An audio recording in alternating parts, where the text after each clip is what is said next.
नमस्कार। दूरदर्शन इलेक्शन की reporter team आज हाथरस में है। वही हाथरस जिसका नाम सुनते ही चेहरे पर मुस्कान आ जाती थी। वही हाथरस जहाँ की हींग पूरे देश में प्रसिद्ध थी। वही हाथरस जो काका हाथरसी का था। साहित्य में कितना आगे बढ़ा ये तो बात की बात है, लेकिन जब राजनीति की बात होती है, जब चुनाव की बात होती है, तो कहीं न कहीं उसकी पृष्ठभूमि में जाना पड़ता है। और पृष्ठभूमि ऐसी, हाथरस का संसदीय क्षेत्र सुरक्षित क्षेत्र है और यहाँ पर लगातार बीजेपी का, भारतीय जनता पार्टी का परचम लहराता रहा है। कभी रालोद के खाते में गया तो वो भी भारतीय जनता पार्टी के सहयोग से गया, और कभी भारतीय जनता पार्टी यहाँ पर स्वयं सफल हुई। लेकिन यहाँ पर भारतीय जनता पार्टी की जब 10 सालों से लगातार सरकार है, तो उस सरकार को कितना समर्थन है, कितना उससे लोग मुतमईन है, कितना लोग उसको चाहते हैं, ये जानने की हम कोशिश करेंगे। यहाँ पर हमारे साथ तमाम सारे व्यापारी भी हैं, किसान भी हैं और राजनेता भी हैं। उन सब से बात करेंगे, लेकिन उससे पहले देख लेते हैं अपनी ये रिपोर्ट।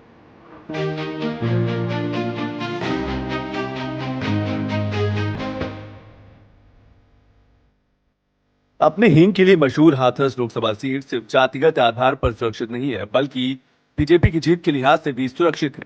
देश में मोदी लहर 2014 में चलना शुरू हुई, लेकिन हाथरस में बीजेपी लहर 1991 के चुनाव से ही चल रहा है। 1991 में शुरू हुए राम मंदिर आंदोलन के बाद सिर्फ 2009 को छोड़ दे तो इस सीट पर हमेशा से बीजेपी का कब्जा रहा है। हालांकि 2009 में भी जब यहां आरएलडी जीती थी तो गठबंधन में उसके साथ बीजेपी ही थी।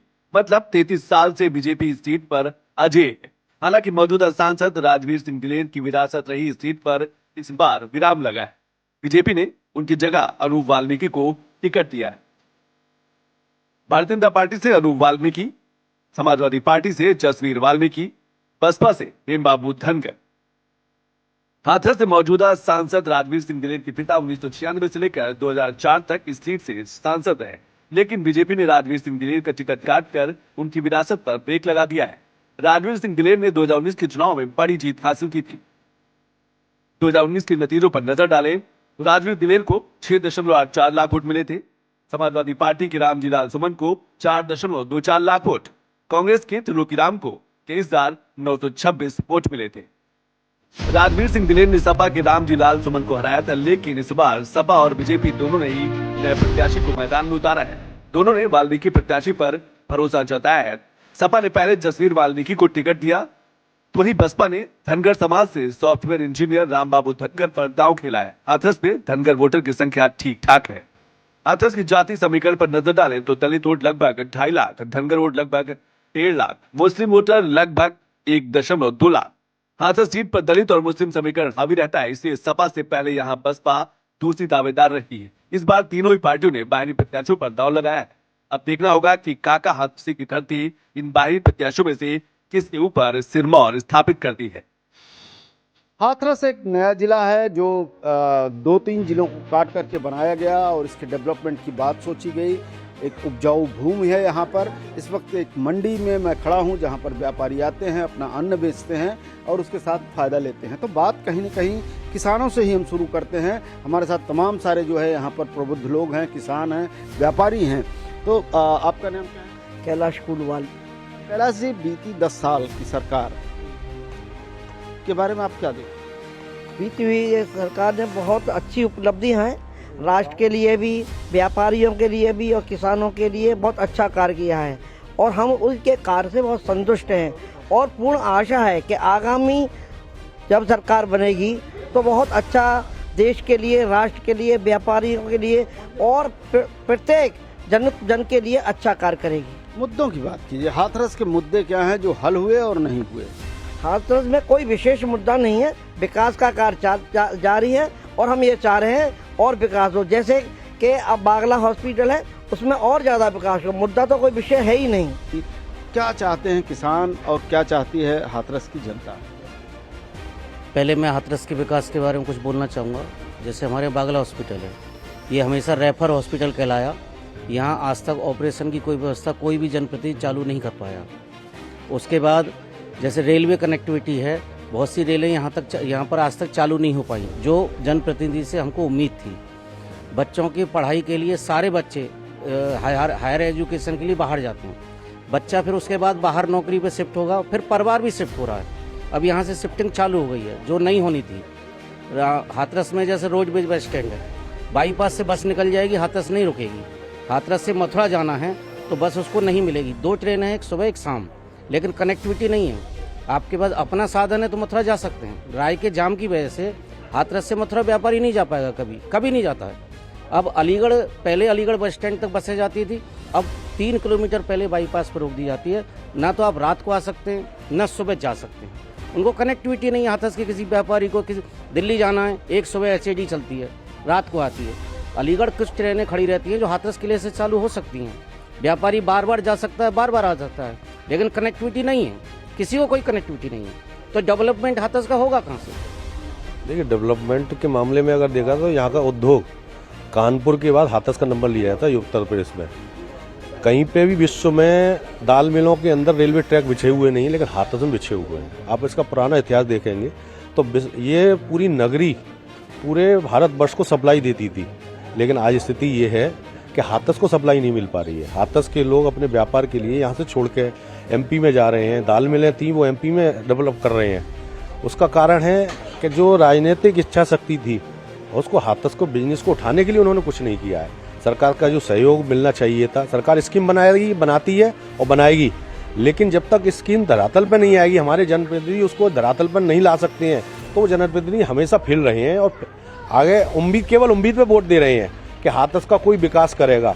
हाथरस कितना है, नहर से लेके बम्बा तक, वहाँ तक आदमी सीमित है। अगर उससे बाहर कहीं कोई इंडस्ट्री लगाने का विचार करता है तो वो सोचता है कि मैं यहाँ इंडस्ट्री लगाऊं या न लगाऊं। कुछ समय पहले यहाँ से इंडस्ट्रीज का पलायन हुआ।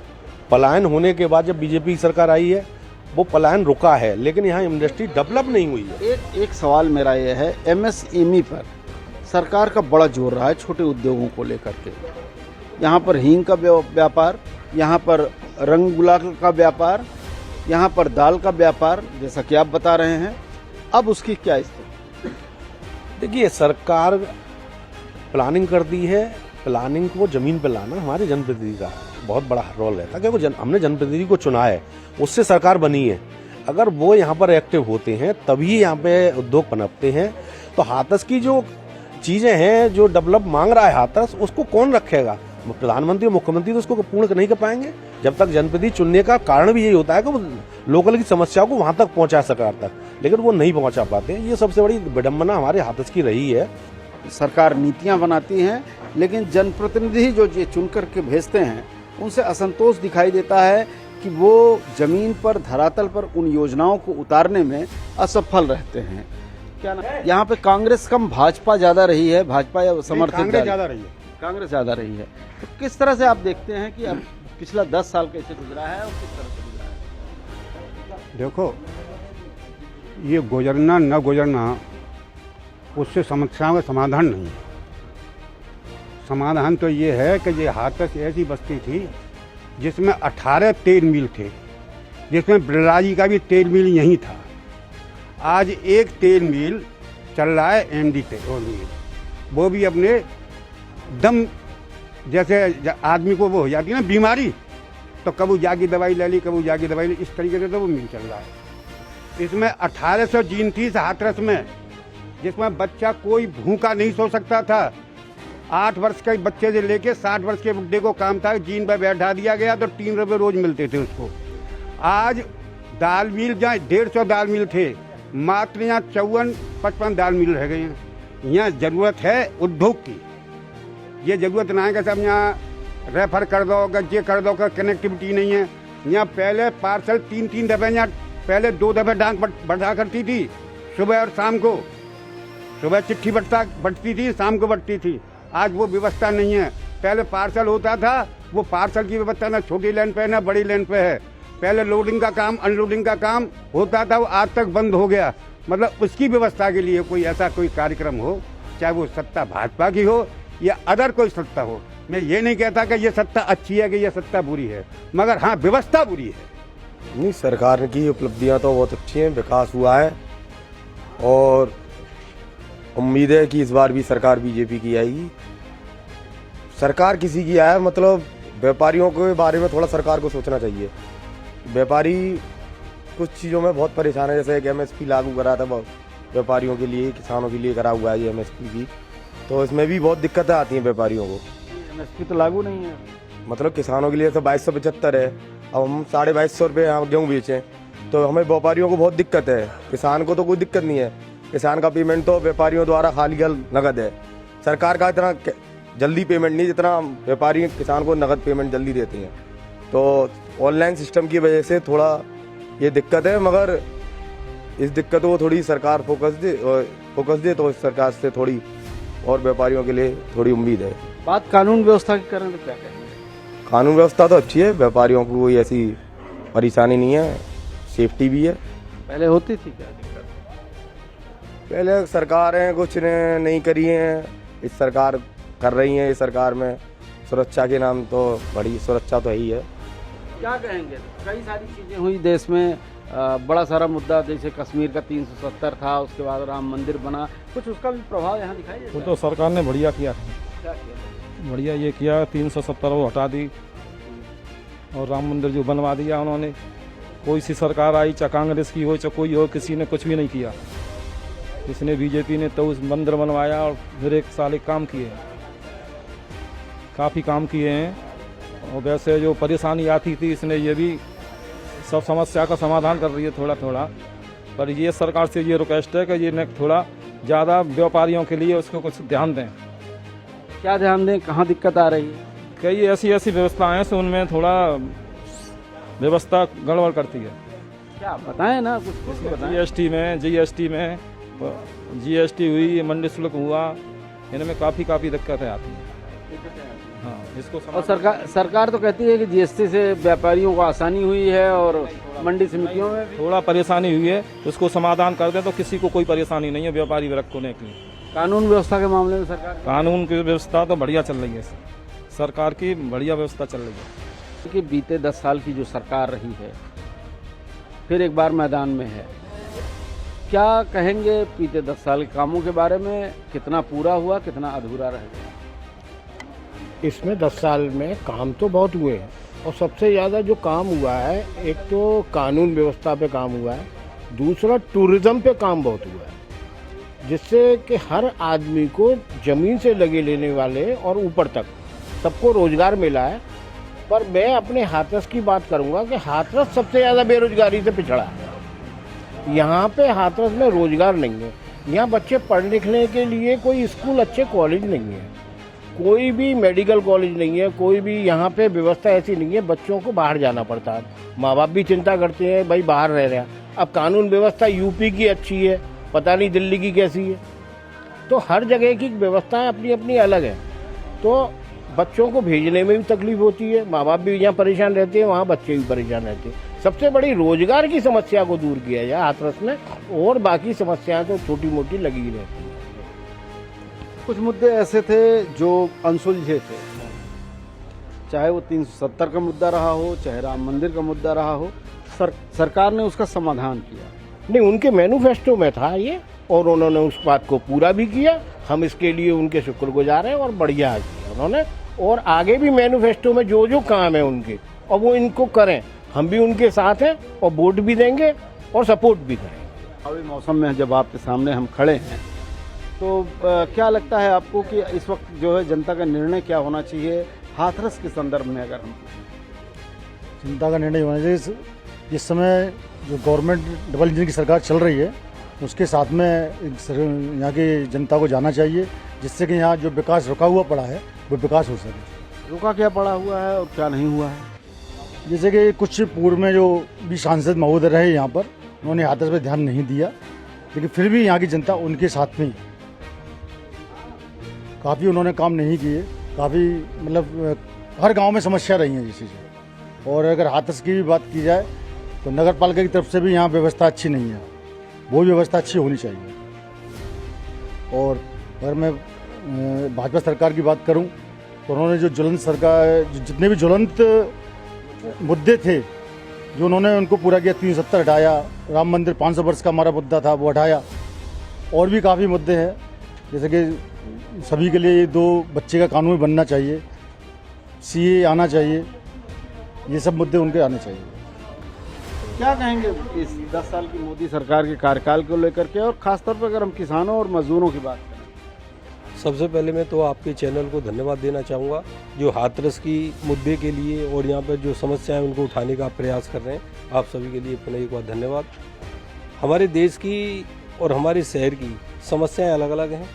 हमारे जो शहर की समस्या है, हम तो उन्हीं को कहना चाहेंगे कि हम जहाँ रहते हैं वहाँ पर हमारी समस्याएं दूर हो। हमारे जो यहाँ पर जनप्रतिनिधि हैं वो कार्य कराने की कोशिश करते हैं तो कहीं ना कहीं से उन्हें अड़चन आ जाती है।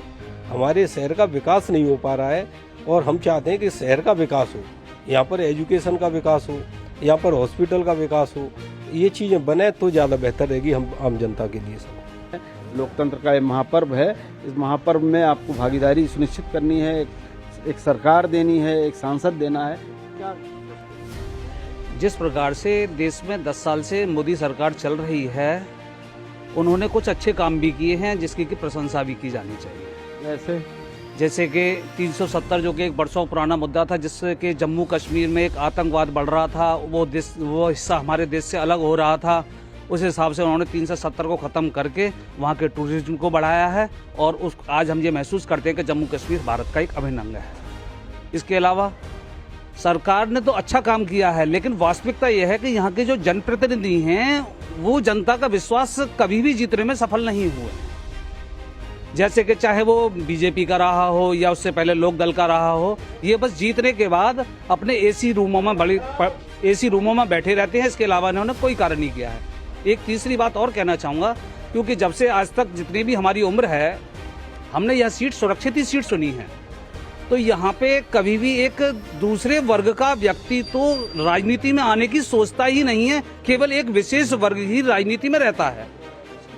ऐसी वजह से यहाँ विकास की जो एक संभावना है वो खो जाती हैं। आज मान के चलो कि मैं एक सामान्य वर्ग से हूँ और मैं राजनीति में जाना चाहता हूँ, ना मेरे पास कभी विधायक बनने का अवसर है, ना सांसद बनने का अवसर है, कुछ भी नहीं है, और केवल जो एक विशेष वर्ग के लिए सीट यहाँ की सुरक्षित है, उसी वर्ग के लोग यहाँ पे नए नए कुर्ते पजामे पहन के और नेता बन जाते हैं, और हम लोग अपने वहीं के वहीं नेता सोचते सोचते नीचे ही दबे रह जाते हैं। परिसीमन में नहीं, परिसीमन में कुछ नहीं हुआ। एक जो शासनीय विधानसभा, कभी शासनीय विधानसभा हुआ करती थी, वो सुरक्षित होती थी और हाथरस की विधानसभा सामान्य रहती थी। लेकिन जब से परिसीमन के बाद शासनीय विधानसभा को समाप्त करके और हाथरस में समायोजित किया गया, तो हाथरस की सीट भी वो सुरक्षित हो गई है। अर्थात यहाँ एक सामान्य वर्ग का व्यक्ति तो कभी राजनीति में आने की सोच ही नहीं सकता है। ऐसी स्थिति में मैं केवल इतना ही कहूँगा कि सरकार की ओर से जो प्रयास किए जा रहे हैं वो तो उनको तो मेरा समर्थन है, लेकिन हाथरस के जितने भी जनप्रतिनिधि यहाँ से चुन के गए हैं, उन्होंने हाथरस की ओर कभी भी मुड़ के नहीं देखा है। ये भारी प्रतिनिधि आते हैं और वो 5 साल अपना काम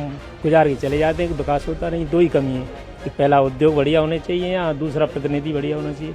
नहीं, ये जो चुनाव है वो राष्ट्रीय स्तर का चुनाव है, स्थायित्व का चुनाव है। जो 10 साल स्थायित्व रहा है पूरे देश में, उसकी वजह से चारों तरफ से हमारी आर्थिक विकास की गति भी बढ़ी है, लोगों का विश्वास बढ़ा है। उसी का ये लोकसभा का चुनाव है। जब जिस जगह विश्वास होगा, स्थायित्व होगा जिस देश में, उस देश की इकोनॉमी, उसके लोग अपने आप ही बढ़िया होंगे। ये इसलिए भी चुनाव है कि सब लोग स्थायित्व की ओर हैं। और सरकार के काम की ओर की बात है तो सरकार ने जो काम अपने लिए किए हैं वो नीचे तक उतारे हैं। जैसे अभी कोई भी काम उसने किया है वो नीचे तक उतरा है, लोगों तक उसका लाभ पहुंचा है। चुनाव अस्थायित्व के लिए हो रहा है। एक फिर से एक अगर कहें तो आपका जो कहना है कि फुल मेजोरिटी की सरकार चाहते हैं, ये फुल मेजोरिटी की सरकार क्या हाथरस के साथ फिर और न्याय कर पाएगी? देखिए, न्याय तो उन्हें करना चाहिए जब हम फुल मेजोरिटी में बना के भेज रहे हैं, और यहाँ के सांसदों को जो चुन के जाए उनको हाथरस के लिए कुछ करना चाहिए। अगर इसके बाद भी न करें तो ये फिर हम मोदी जी को दोष दें या योगी जी को दोष दें, ये हमारी दोष है कि हमारी मुकद्दरी करा है। नीतियों से लेकर के रोष है, लेकिन सरकार की नीतियों और कार्यक्रमों से लेकर के रोष नहीं है। सरकार बहुत अच्छी है। सरकार ने राष्ट्रीय स्तर पर, अंतर्राष्ट्रीय स्तर पर बहुत नाम किया है देश का। किसानों के लिए भी अंत्योदय की व्यवस्था की है। आखिरी किसान तक 2000 रुपये जो दिए गए, उससे उसको कुछ मजबूती मिली। सरकार का कार्य बहुत अच्छा है, लेकिन जो जनप्रतिनिधि मोदी योगी के नाम पर जीत रहे हैं, उनको ऐसा लगता है मैं तो जीत ही जाऊंगा भाजपा के नाम पर, जैसे यहाँ जीतते हैं। वो फिर मुड़ के नहीं देखते। उनकी भी कोई जिम्मेदारी तय होना चाहिए। जनप्रतिनिधि काम क्यों नहीं करते? आपके लोगों की समस्याओं पर ध्यान क्यों नहीं देते? इसका मुख्य कारण है कि यहाँ का जो मतदाता है वो भी उदासीन है। कभी भी इनका घेराव करने का प्रयास नहीं करा, कभी भी इनको अलर्ट करने के लिए ऊपर के अधिकारियों को भी नहीं पकड़ा। दूसरा, हम लोग वोट देने के बाद निश्चित हो जाते हैं कि ये कार्य कर देगा। उसका दूसरा भी कारण भी बताया था कि यहाँ एक विशेष वर्ग के द्वारा उनको मिल जाता है, उनका जैसा मन होता है वो उसी तरह से कार्य करते हैं। इसलिए क्या नाम है, कोई भी लोकसभा प्रत्याशी या विधानसभा प्रत्याशी कोई भी इसको उदासीन रहता है। हाँ, अगर जनता अपने सड़क पर उतर के उनसे प्रश्न करने पूछ जाएगी तो विकास तो बहुत अच्छा होगा। सवाल इस बात का है कि जनता ने तो एक बार मन बना के आपको जिता दिया, जिम्मेदारी फिर किसकी बनती है? हाँ, विधायक की होती है, सांसद की होती है, और इससे भी ज़्यादा जो यहाँ की पार्टी है उसके पदाधिकारी हैं उनकी भी ज़्यादा जिम्मेदारी है। क्यों कि मैं आप बहुत स्पष्ट कह रहा हूँ, जो चाटुकारिता की वजह से यहाँ के लोकसभा प्रत्याशी या जीत के जो आते हैं सांसद विधायक वो काम नहीं करते हैं। वो क्योंकि कान पकड़ने वाला एक संगठन का पदाधिकारी होता है, वो नहीं करते हैं। हम अच्छा हुआ किन क्षेत्रों में हुआ वो उसको भी बताइए। बहुत सारे क्षेत्र हैं, कहाँ तक गिनाऊंगा, 4 बता दीजिए। गरीब से गरीब आदमी को फायदा मिल रहा है, लेकिन हाथरस की जहाँ तक बात है उससे हम असंतुष्ट हैं। जैसा कि भाई साहब ने भी कहा, कुलवाल जी ने, यहाँ के जनप्रतिनिधि वास्तव में सोए रहते हैं। वो जाकर के अपनी मौज मस्ती में चुनाव लड़ा, पद मिला, छुट्टी। अब ये कह रहे हैं घेराव करना चाहिए। वास्तव में अब इसी की ज़रूरत पड़ेगी, क्योंकि काम करवाने इंजीनियरिंग कॉलेज नहीं है। कितना पुराना जिला होता जा रहा है, बच्चों को पढ़ इंटर की और यहाँ फिर कोई उसके लिए समाधान नहीं है, भागो बाहर। व्यवसाय की बात तो ऐसी है कि जैसे अपना ये मंडी परिसर का जो मैदान है, इसमें विशेष सुविधाएं है नहीं है। लाइट की भी दिक्कतें रहती है, किसान माल लाता है उसकी भी सुविधा नहीं है, हम माल लेते हैं उसको लोडिंग कराने की यहाँ पूरी व्यवस्था नहीं है प्रॉपर। और सही बात तो ये मोदी जी की जो नीतियाँ है और योगी जी की, वो तो काफ़ी अच्छी है, लेकिन लोकल जो जनप्रतिनिधि हैं उनका कोई विशेष सहयोग नहीं रहता। वो तो केवल अपने फोटो बिल्ला दिखाकर अपने साइड हो जाते हैं, उनकी कोई जिम्मेदारी होती नहीं है। यहाँ पर मेडिकल की जो व्यवस्था होनी चाहिए वो भी बिल्कुल नहीं है यहाँ पर, जबकि 5 साल से प्रयास यही चल रहा है कि मेडिकल कॉलेज अपना बन रहा है। और यहाँ पर जो जितनी भी इंडस्ट्री एरिया है वो सारी अपने काफ़ी पैसे वाले लोग हैं यहाँ, लेकिन क्या है कि सरकारी तरफ से फैसिलिटी ना मिलने की वजह से कोई भी इंडस्ट्री नहीं खुलने को तैयार नहीं है। यहाँ से मुख्य तौर पे पलायन रोकना चाहिए सरकार को। कोई इंडस्ट्री लगाए, औद्योगिक धंधे आएंगे तो युवा को रोजगार मिलेगा, यहाँ पे काम मिलेगा। अभी क्या है, नोएडा दिल्ली जाना पड़ता है, फिर वो धीमे धीमे करके अपने पेरेंट्स को वहाँ ले जाता है। तो यहाँ पे क्या है, हाथरस में बड़े बुजुर्ग रह जाते हैं, तो युवा 2-4 दिन के लिए अपने घर आया, फिर वो अपने ऑफिस। तो इसलिए इसको सरकार को सबसे पहले इस काम को रोकना चाहिए। इतना बड़ा हब की मंडी थी ये कि विश्व में मतलब इसको नंबर 2 का व्यापार मानता था। नंबर पे कानपुर मंडी पढ़ाई जाती थी हिस्ट्री में, और दूसरे नंबर पर हाथरस पढ़ाया जाता था कि उद्योग व्यापार के मामले में। अब उद्योग यहाँ से बहुत कुछ पलायन हो चुके हैं, लेकिन फिर भी यहाँ बहुत ही सामंजस्य है हर चीज़ का। गवर्नमेंट को थोड़ा ध्यान दे, यहाँ पे उद्योग धंधे लगें दोबारा से। मनीषा उपाध्याय हमारी यहाँ की संवाददाता हैं और बीते लगभग 20 सालों से हाथरस की तमाम सारी समस्याओं से रूबरू होती रही हैं। मनीषा, तमाम सारी बात निकल के आई, लेकिन एक बात साफ तौर पर निकल के आई कि जो जनप्रतिनिधि हैं वो सरकार की योजनाओं को नीचे तक ले जाने में सहयोग नहीं करते हैं, जबकि लोगों का कहना है कि केंद्र और राज्य की सरकारें अच्छे कार्यक्रम दे रही हैं। इसमें कोई दो राय नहीं है कि यहाँ जो सरकारें काम कर रही हैं सेंट्रल में और स्टेट में, वो अच्छा काम कर रही हैं। लेकिन हाथरस की जनता को हम जब कवरेज करते हैं तो देखते आ रहे हैं कि वही एक समस्या जो अभी लोगों ने बताया कि जनप्रतिनिधि आते हैं और एक्चुअल में बहुत सारी जनता तो उन्हें पहचान भी नहीं पाती है, क्योंकि आएंगे तो कोई सम्मेलन या किसी में आते हैं, वहाँ जनता की पहुँच नहीं है। यूँ निचले स्तर पे काम हो रहा है, जैसे राशन मिलना है, गवर्नमेंट तब से कोरोना काल से दे रही है, राशन मिल रहा है, आज भी बखूबी आम जनता बोलती है। लेकिन बहुत सारी चीज़ें हैं खाने पीने के अलावा भी जीवन स्तर को सुधारने के लिए। एक इंफ्रास्ट्रक्चर में एक बुनियादी सुविधा यातायात की गई, चाहे रेलवे हो चाहे सड़क हो, और हेल्थ और एजुकेशन, 3 मुद्दों को लेकर के यहाँ पे जिन लोगों से बात हुई उस पर उन लोगों को कहीं न कहीं आक्रोश भी है। ये बात बिल्कुल सही है। इंफ्रास्ट्रक्चर के नाम पे अगर आप देखेंगे तो यहाँ एक ओपन कल्चर में होता है कि मॉल होना चाहिए, यहाँ दूर दूर तक एक मॉल नहीं है। शादी की शॉपिंग भी आप करेंगे तो आपको आगरा जाना पड़ेगा या अलीगढ़ जाना पड़ेगा। इवन शादी की शॉपिंग नहीं कर सकते, अच्छा मटेरियल नहीं आपको मिलेगा।